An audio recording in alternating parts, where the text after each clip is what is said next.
My husband tossed 3 crumpled $20 bills onto the table and sneered, "Here's your paycheck, housewife."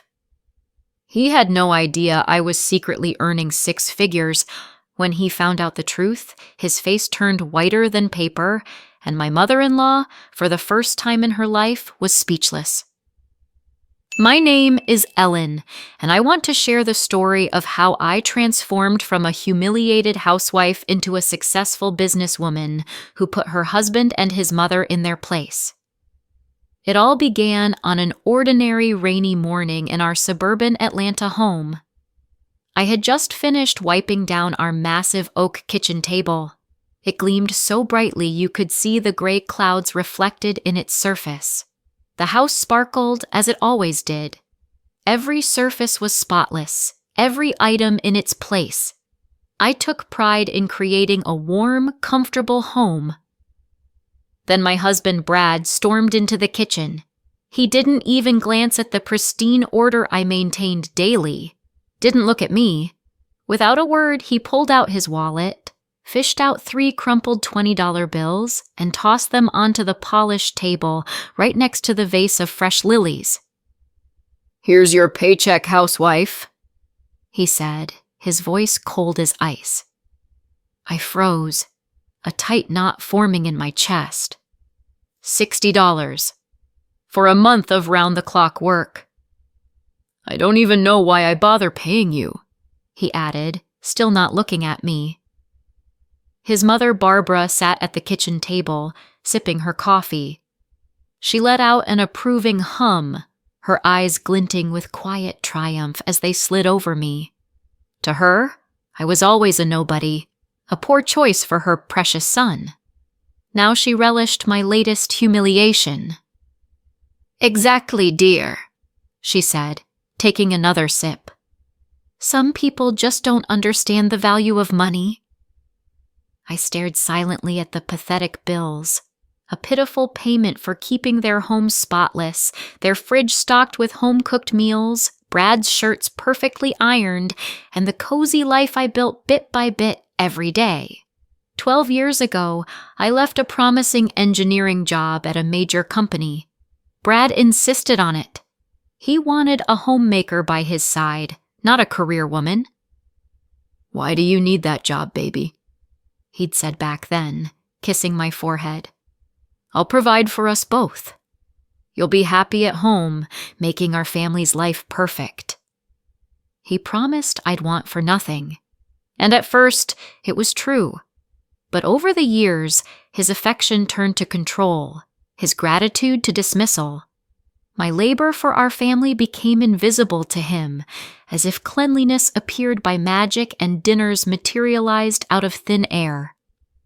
He started throwing the breadwinner card in my face, forgetting that I'd given up my life for him, for our shared future. I swallowed my hurt, silently pocketing the crumpled bills into my robe. My hands trembled with humiliation. All day, I moved through the house like a robot, loaded the laundry into our top-of-the-line whirlpool, cooked a 3-course lunch, southern fried chicken, mashed potatoes, and green beans, vacuumed the entire house with our Dyson. My movements were precise and efficient, but today they felt pointless. Barbara left after lunch, tossing out, "The chicken was a bit dry, Ellen. Watch the cooking time next time." I nodded, clenching my jaw. The chicken was perfect, but I didn't argue. Brad spent the day in his home office, trading stocks online. I was grateful for it. I didn't want to see or hear him. Relief came only late at night when the house was silent, and Brad's breathing in the bedroom grew deep and steady. I tiptoed to the kitchen. This was my time, my secret life, unknown to anyone. I pulled my battered MacBook Pro from an old kitchen cabinet. The screen flickered to life, and I dove into another world. A world of AutoCAD, 3D modeling, and complex engineering calculations. Here, I wasn't a worthless housewife. Here, I was a professional, valued for my skill and expertise. I worked freelance under the pseudonym E. Morgan, tackling complex projects for major construction firms. My clients knew me as a talented engineer who could solve any technical challenge. No one suspected I was a housewife from suburban Atlanta. After finishing the latest phase of a complex mall design, I sent the files to my client. Almost instantly, a bank notification popped up on my screen. My heart skipped a beat. I allowed myself a small smile, staring at the 4-figure deposit. This was my real income. A creak from the bedroom, Brad shifting in his sleep, made me flinch. I instinctively slammed the laptop shut, my heart pounding at the thought of being caught. Morning brought a fresh dose of reality. Our old Kenmore dishwasher, which I'd fixed 3 times already, gave a pitiful groan and refused to start. "We need a new one," I told Brad as he sipped his morning coffee. "This one's beyond repair." He looked up from his iPhone, eyeing me like a petulant child.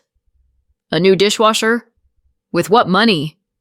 His tone dripped with mockery. "Only one person in this family works, so you'll wash dishes by hand.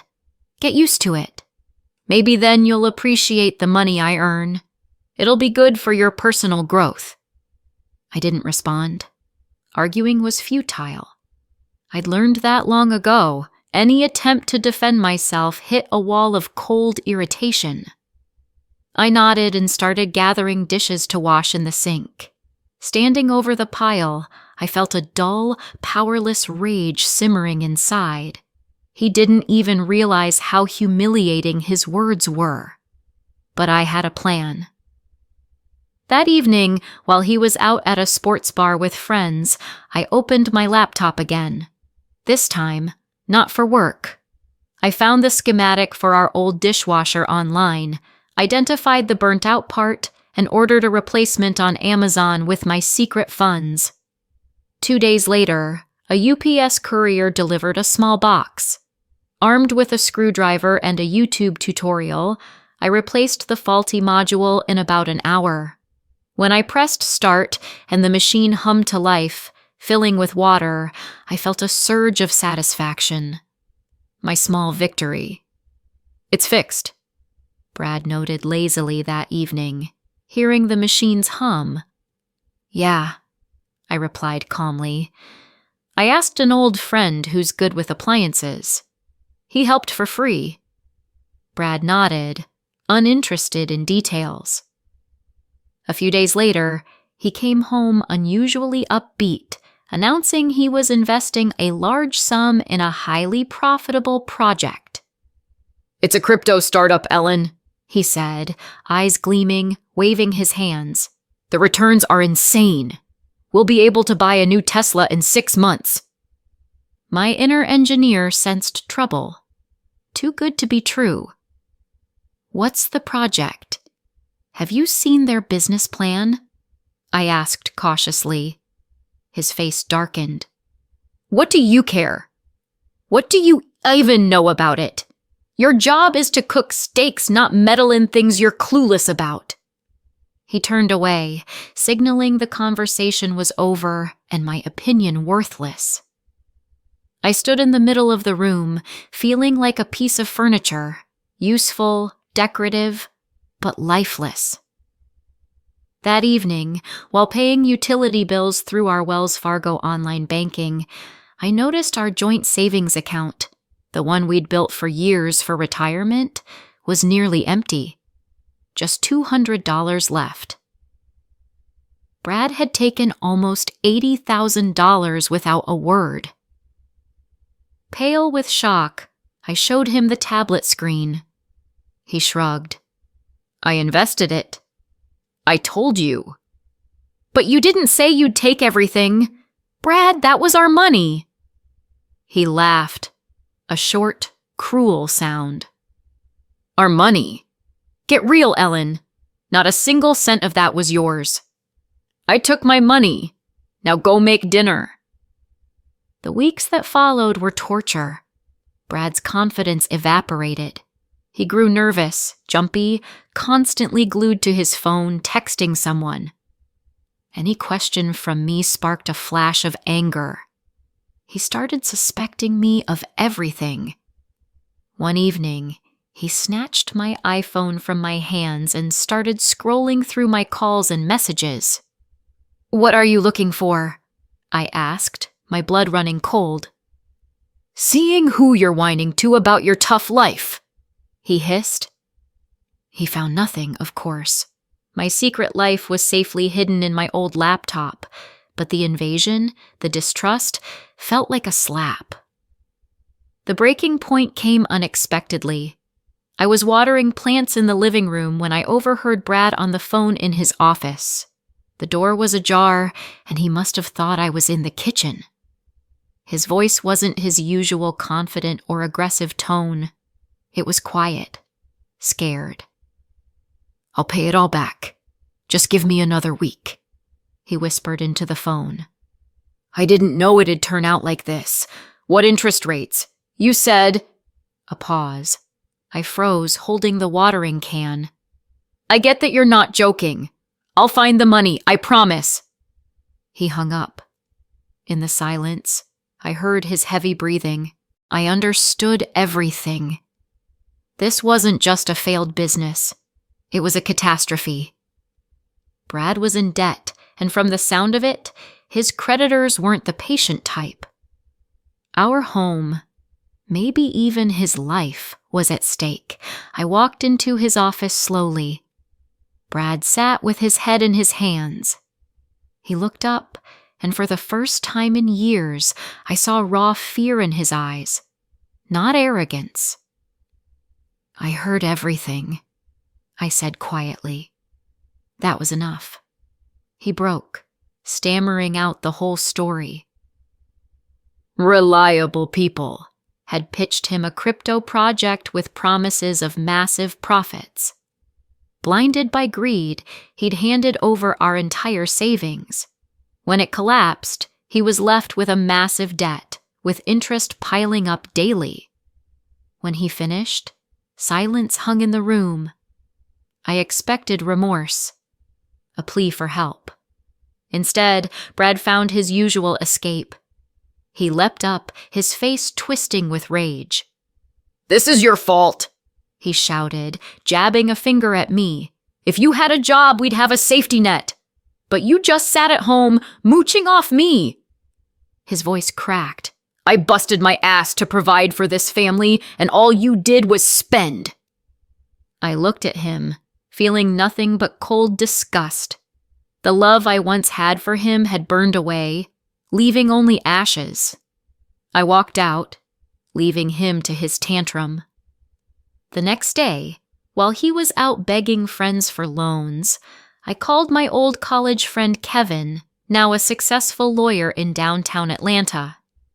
"Hey Kev, I need advice for a friend," I started, keeping my voice steady. I described the situation without naming names. What can be done to protect at least the house?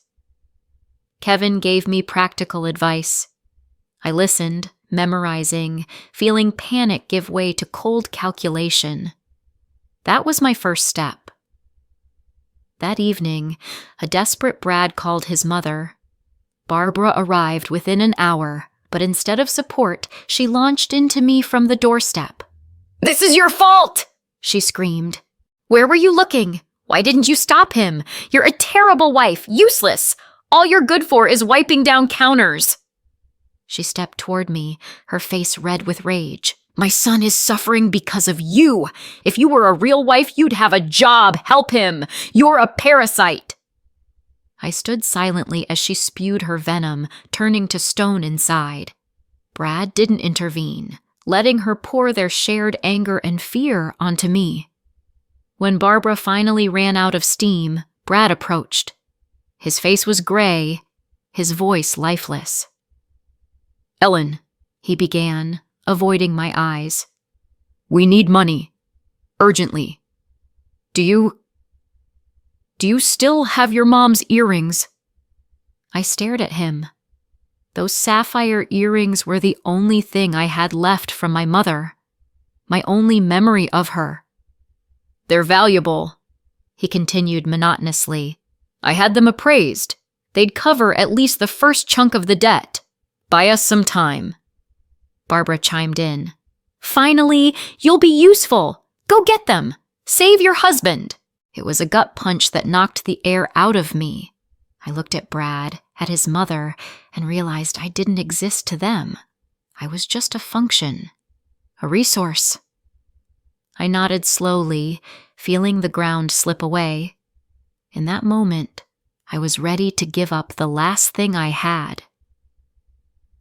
But that night, sitting in the dark kitchen, I changed my mind.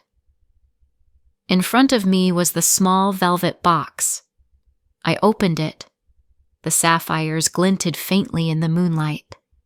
They were all I had left of a life where I was loved for being me. Tears fell onto my hands, but I didn't cry for long. The tears of despair faded, and I snapped the box shut. "No," I decided. "This ends now." I opened my laptop. The screen lit up my face. I navigated to a folder labeled My Projects, filled with dozens of completed contracts for major firms. Then I logged into my personal Bank of America account. The numbers glowed, confirming my independence, my strength, that no one suspected.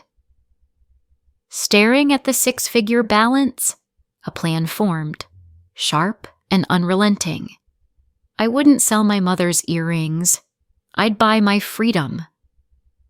I created a new document and typed the title, Property Share Purchase Agreement.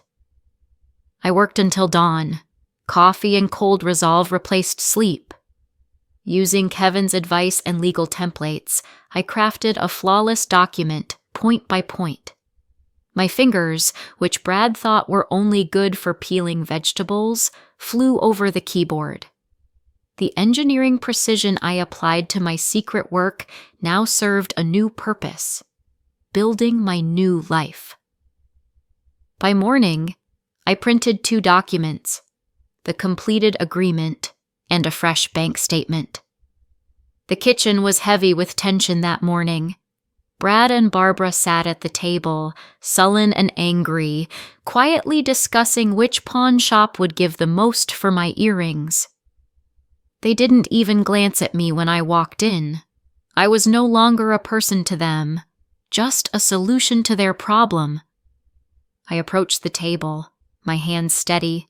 I placed the 2 sheets of paper in front of Brad. He looked up, confused. "What's this?" he asked hoarsely. His eyes scanned the first page.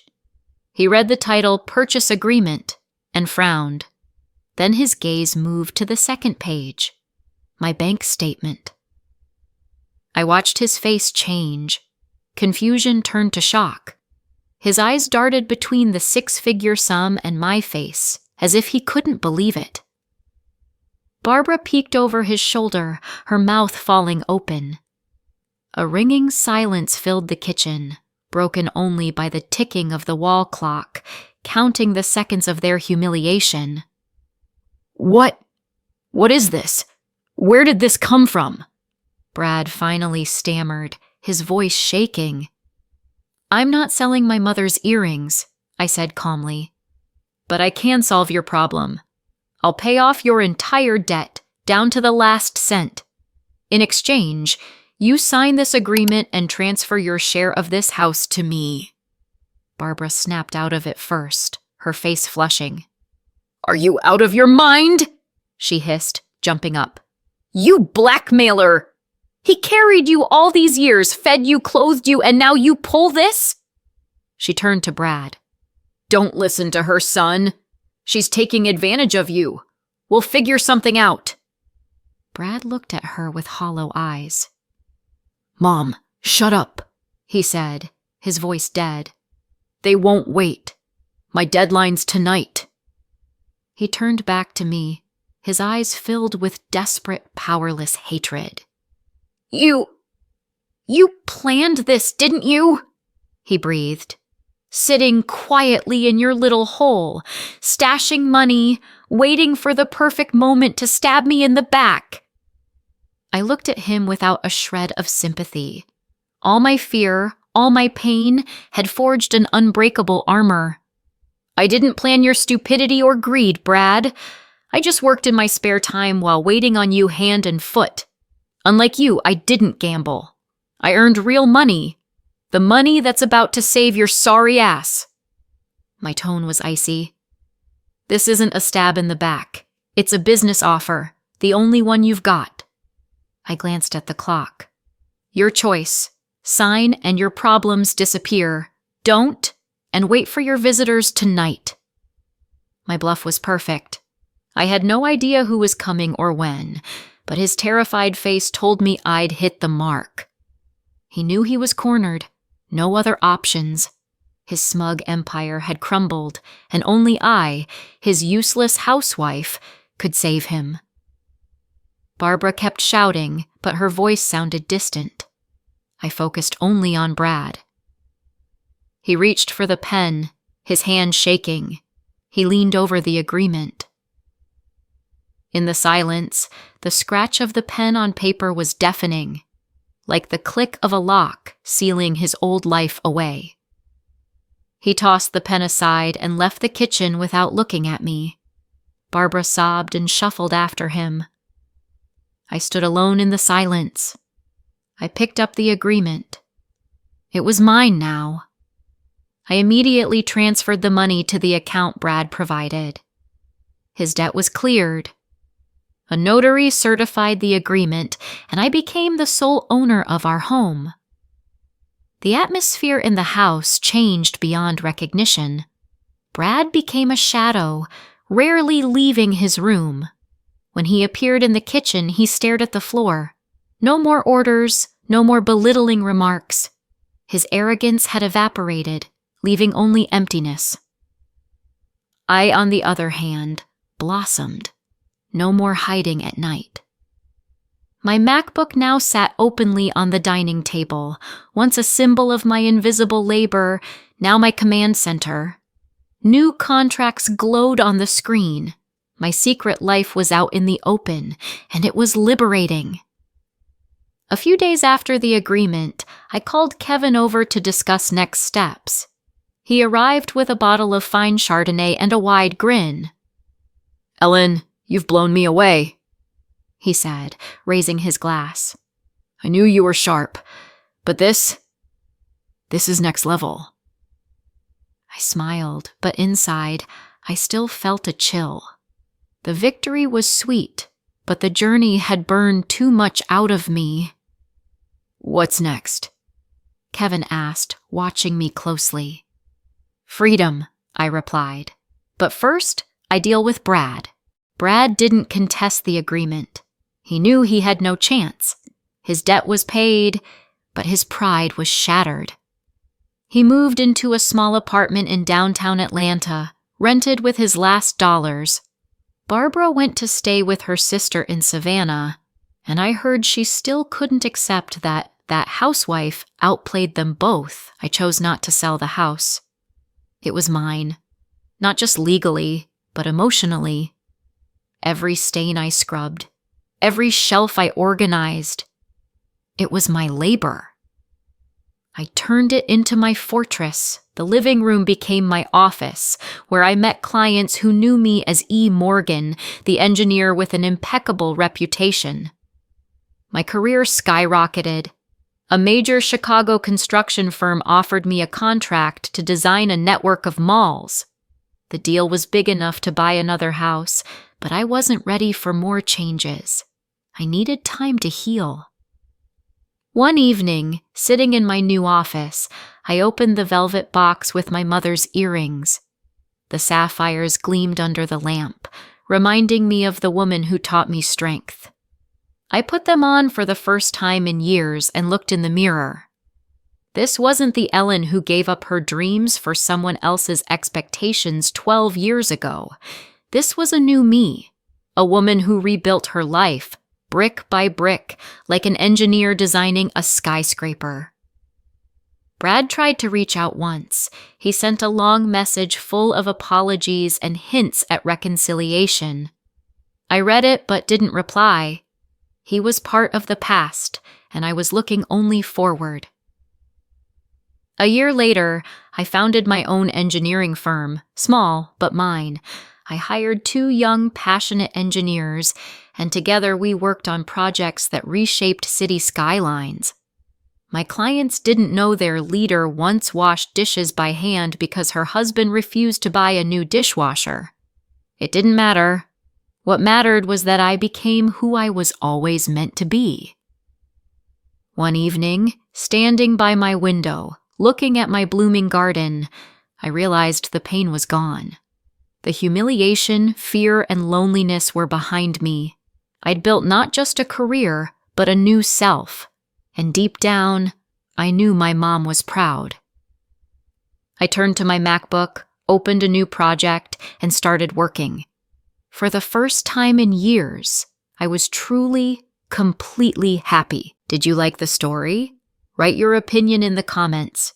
Don't forget to subscribe to the channel and turn on notifications so you don't miss the next interesting story. See you tomorrow.